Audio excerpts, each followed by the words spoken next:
Welcome to the Pod-Key Summary of Jehovah's Witnesses. Today's episode is a grounded look at Jehovah's Witnesses as they exist now, and how they got here.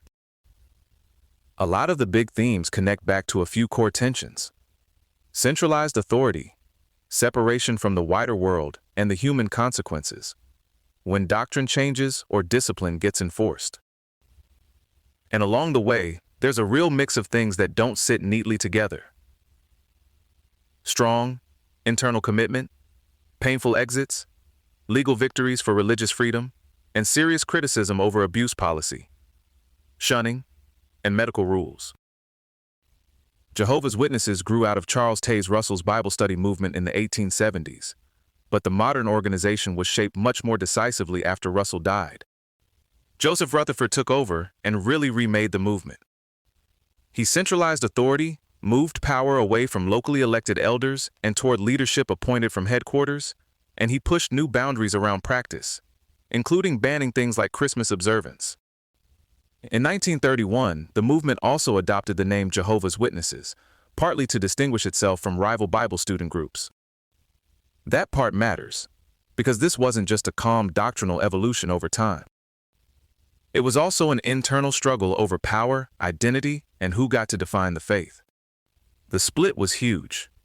By the middle of 1919, roughly 1 in 7 of the old Russell-era Bible students had already left, and historians estimate about 3/4 departed between 1921 and 1931.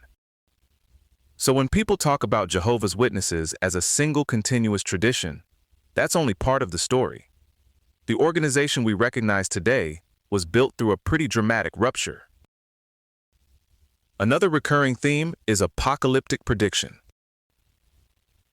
The group repeatedly promoted expectations around 1914, 1925, and later 1975, all tied to end-time events or Armageddon. The 1975 expectation hit especially hard. Some members quit jobs, reorganized their lives, and intensified preaching because they believed the end was that close. When that didn't happen, membership dropped significantly, which is about as human a response as you can imagine. These days, the organization avoids naming a specific end date, but it still teaches that Armageddon is imminent. What's interesting is how failed predictions weren't simply discarded. They were often reinterpreted. The teaching about the generation alive in 1914 got revised in 1995, then again in 2008, and again in 2010. So the larger prophetic framework stays in place, while the details get adjusted enough to preserve it. If you've ever watched someone keep folding a fitted sheet, and somehow it still won't quite cooperate, it has a little of that energy. That leads naturally to authority, because in this organization, doctrine is set by the governing body through Watchtower publications. Changes are presented as progressive revelation, or what witnesses call new light. Research cited in the source material says those pronouncements can carry almost as much authority for members as the Bible itself. Members are strongly discouraged from independently developing doctrine, criticizing leadership, or reading competing religious literature. Critics see that as authoritarian information control. Scholars are a little more divided on the exact label. Some argue the organization is highly totalizing, while others stop short of calling it totalitarian. And some sociologists make an important point here. Many converts do see themselves as making an informed choice, and they experience themselves as participants in the group's power structure, not just passive subjects of it. That doesn't erase the control issue, but it does make the picture more complicated than a simple trapped versus free story. Jehovah's Witnesses also treat separation from wider society as a religious duty, not a side preference. That shows up in rejecting political participation, military service, patriotic rituals, interfaith activity, and celebrations like Christmas, Easter, birthdays, and national holidays. Underneath all that is an apocalyptic worldview that sees human governments and much of society as operating under Satan's influence. That separatism has had very serious consequences. Witnesses were imprisoned for conscientious objection and for refusing to salute state symbols, including under Nazi Germany. About 2,000 were sent to concentration camps there, and as many as 1,200 died. At the same time, their persistence in court helped expand legal protections for religious freedom and conscientious objection more broadly. So this is one of those cases where a group's refusal to blend in produced both persecution and landmark civil liberties gains. One of the most painful issues around Jehovah's Witnesses is what happens when people leave or are expelled. Expulsion, formal disassociation, and sometimes even informal fading can lead to shunning by family and former friends.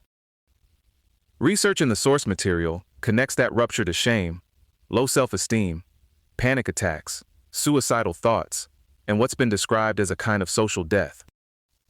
That phrase is stark, but it gets at the reality that people can lose not just belief, but their entire social world in one go.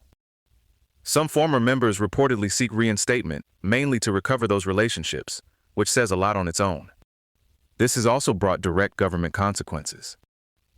Norway withdrew state funding after concluding that shunning, especially involving children, could amount to psychological violence.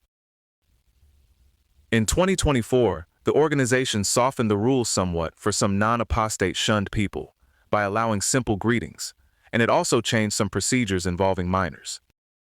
That's a notable shift, even if it stops well short of ending the practice. Another issue that has been both deeply personal and highly public is the blood transfusion policy.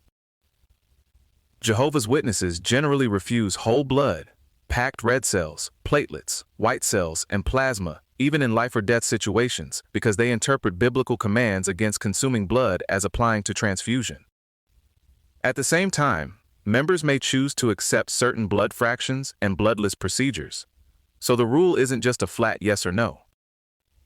It's a detailed boundary line between prohibited and permitted treatments. That has created obvious conflicts among religious conscience, medical ethics, and state intervention, especially when children need transfusions. And there was a notable revision on March 20, 2026. Members were newly allowed to have their own blood drawn and stored for later use in medical or surgical procedures. That's a meaningful relaxation of a long-standing prohibition, and it shows again how fixed-seeming rules can change over time. The organization's handling of child sexual abuse has faced sustained criticism for years. The main issues include the two-witness rule, confidential abuse files, and instructions that elders report allegations to authorities only when the law requires it. Critics argue that if abuse is denied and corroboration is required, substantiating a claim can become nearly impossible, which can discourage reporting in the first place. One of the starkest findings came from Australia's Royal Commission, which identified 1,006 alleged perpetrators in organizational records since 1950 and found no evidence that any had been reported by the organization to police. Courts and public inquiries in several countries have found negligence or examined the group's practices. The Watchtower Society has defended its procedures as legally compliant and has said that parents, rather than organizational activities, should provide primary child protection. Whatever language people use around that defense, this remains one of the most serious and damaging areas of public criticism facing the group.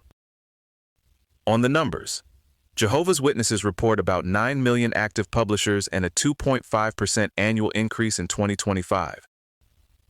But that official count includes only people who submit ministry reports. Independent demographic work suggests only about half of self-identified witnesses are counted as active by the organization's own method. And there's another twist. The group combines very high commitment with unusually low retention. A 2008 Pew survey found that only about 37% of people raised as Jehovah's Witnesses still identified with the faith later on. For comparison, the same survey put retention at 50% for Buddhism and 68% for Catholicism. In the United States, about 65% of adult witnesses were converts, and roughly half of witness households earned under $30,000 annually in 2016. So the movement continues to grow, but it also appears to rely heavily on adult conversion and to lose a substantial number of people raised inside it. Taken together, this is a religious movement with a very strong internal identity and a very contested public record. Its history isn't just about beliefs on paper. It's about authority, belonging, sacrifice, and what happens when loyalty and conscience pull in different directions. And for a group known for knocking on doors, a lot of the biggest questions now are about what happens behind them. This episode was generated by Podkey. Create your own at podkey.fm.